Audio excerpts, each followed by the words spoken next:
Sometimes the most powerful stories, the ones that really, really stick with you, they don't start with some big, dramatic moment. They start quietly, in the most ordinary, everyday kinds of ways.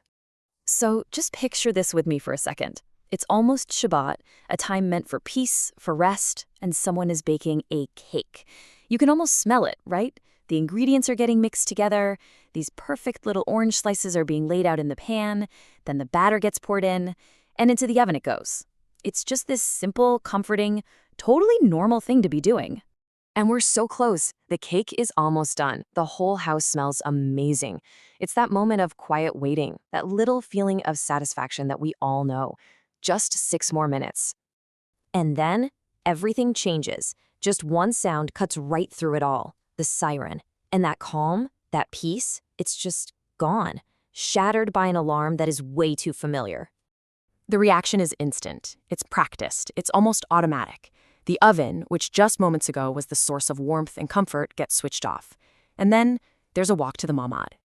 Now, for anyone who might not know, a mamad is a reinforced security room. In Hebrew, it's merchav mugan dirati.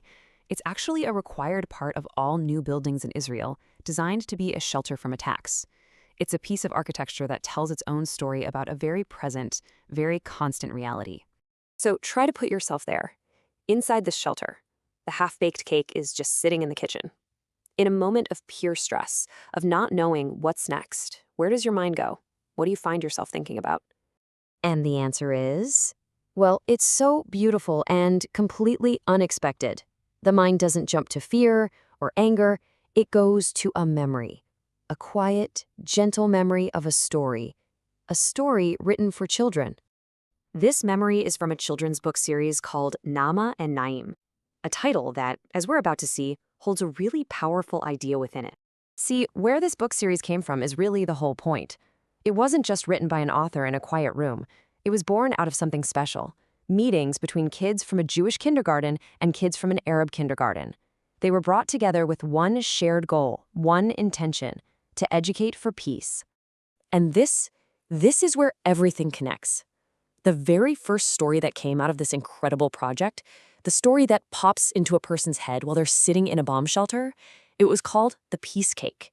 That cake in the oven and the cake from the memory, they just become the same thing. So what's so powerful here is that this memory isn't just a nice little escape. It's a source of real strength. The person telling this story ends with this thought. That original intention, the one from the book, the intention to work for peace, it's not something you throw away when more comes. No, it's something you strengthen, something you hold on to even tighter. And really, that leaves us with a big question, doesn't it? This whole story, from a simple cake, to a siren, to a memory, it shows us one person's answer. It suggests that maybe, just maybe, hope isn't something you only find when things are calm. Maybe you find it right in the middle of the conflict, in the stories we decide to remember, and the intentions we just refuse to let go of.